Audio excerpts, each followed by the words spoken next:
A ballet dancer is a person who practices the art of classical ballet. Both females and males can practice ballet. However, dances have hierarchy and strict gender roles. They rely on years of extensive training and proper technique to become a part of professional companies. Ballet dancers are at a high risk of injury due to the demanding technique of ballet. Training and technique. Ballet dancers typically begin training between the ages of 2 to 4 or 5 to 7 if they desire to perform professionally. Training does not end when ballet dancers are hired by a professional company. They must attend ballet class 6 days a week to keep themselves fit and aware. Ballet dancers begin their classes at the bar, a wooden beam that runs along the walls of the ballet studio. Dancers use the bat to support themselves during exercises. Bar work is designed to warm up the body and stretch muscles to prepare for center work, where they execute exercises without the bar. Center work in the middle of the room starts out with smaller exercises and soon gets bigger and more fast. Ballet dancers finish center work practicing big leaps across the floor, which is called grande allegro. After center work, females present exercises on point or on the toes. Males practice jumps and turns. They may practice partner work together. Injuries. Ballet dancers are susceptible to injury because they are constantly putting strain and stress on their bodies. A ballet dancer's goal is to make physically demanding choreography appear effortless.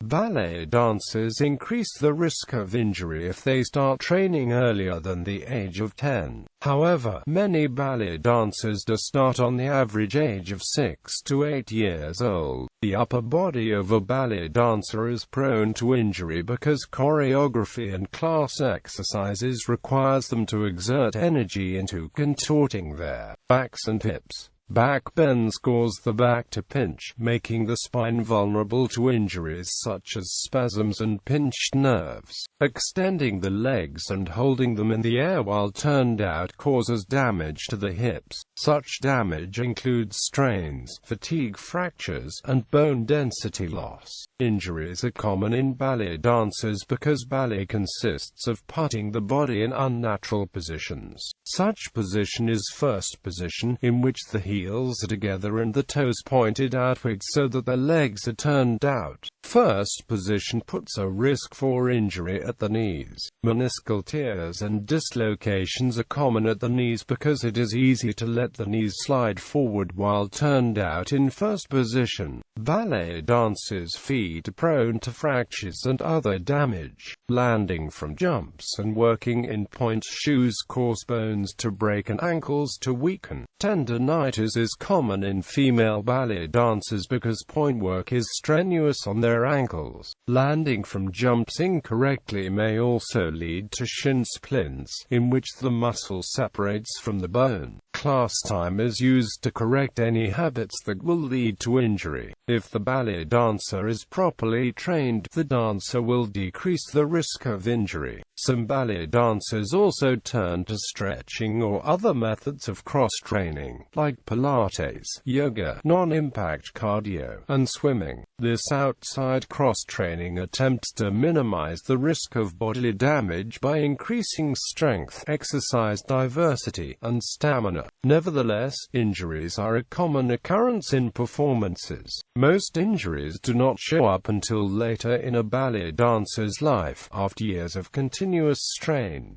Gendered titles. Traditional, gender-specific titles are used for ballet dancers. In French, a male ballet dancer is referred to as a dancer and a female as a danseuse. In Italian, a ballerina is a female who typically holds a principal title within a ballet company. The title for equally ranked males is ballerino. In Italian, the common term for a male dancer is danzatore and a female dancer is a danzatrice. These terms are rarely used in English. Since ballerino is not used in English, it does not enjoy the same connotation as ballerina. A regular male dancer in Italy is called a dansatore, while ballerino usually denotes a principal male ballet dancer in Italy. In the English-speaking world, boys or men who dance classical ballet are usually referred to as ballet dancers. Often, ballerino is used in English-based countries as slang. As late as the 1950s, a ballerina was the principal female dancer of a ballet company who was also very accomplished in the international world of ballet, especially beyond her own company. Female dancers who danced ballet were then called dancesses or simply ballet dancers. Ballerina was a critical accolade bestowed on relatively few female dancers, somewhat similar to the title diva in opera. The male version of this term is dancer noble. Since the 1960s, however, the term has lost this honorific aspect and is applied generally to women who are ballet dancers. In the original Italian, the terms ballerino and ballerina do not imply the accomplished and critically acclaimed dancers once meant by the terms ballerina and dancer noble when used in English. Rather, they simply mean one who dances ballet. Italian terms that do convey an accomplished female ballet dancer are prima ballerina and prima ballerina assoluta, dansatore and danzatrice are general terms in Italian to signify dancers. The term ballerina is sometimes used to denote a well-trained and highly accomplished female classical ballet dancer. In such cases, it is a critical accolade that signifies exceptional talent and accomplishment. Hierarchic titles. Many use the term ballerina incorrectly, are often using it to describe any female ballet student or dancer. Ballerina was once a rank given only to the most exceptional female soloists. In opera, the informal equivalent is diva, which means a distinguished singer, but may also denote a prima donna. In similar fashion, and mostly informally, the ballerina would be the prima donna of the dance world.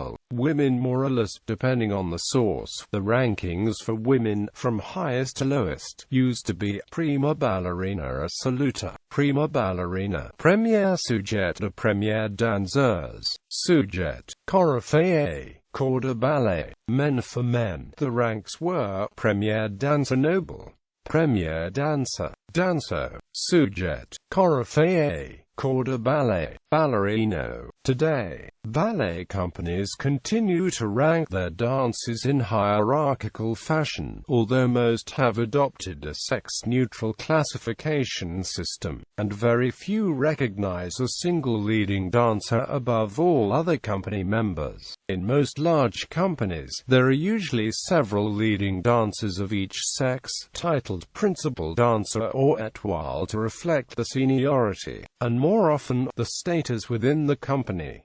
The most common rankings are principal dancer, soloist, demi-soloist, corps de ballet, apprentice. The title of prima ballerina assoluta is rarely used, and it is usually reserved as a mark of respect for an internationally renowned dancer who has had a highly notable career. Dancers who are identified as a guest artist are usually those who have achieved a high rank with the home company, and have subsequently been engaged to dance with other ballet companies around the world, normally performing the lead role. They are usually principal dancers as soloists with the home company, but given the title of guest artist when performing with another company. Prima ballerina assoluta. The title or rank of prima ballerina assoluta was originally inspired by the Italian ballet masters of the early Romantic ballet and was bestowed on a ballerina who was considered to be exceptionally talented, above the standard of other leading ballerinas. The title is very rarely used today, and recent uses have typically been symbolic, in recognition of a notable career, and as a result, it is commonly viewed as an honor rather than an active rank.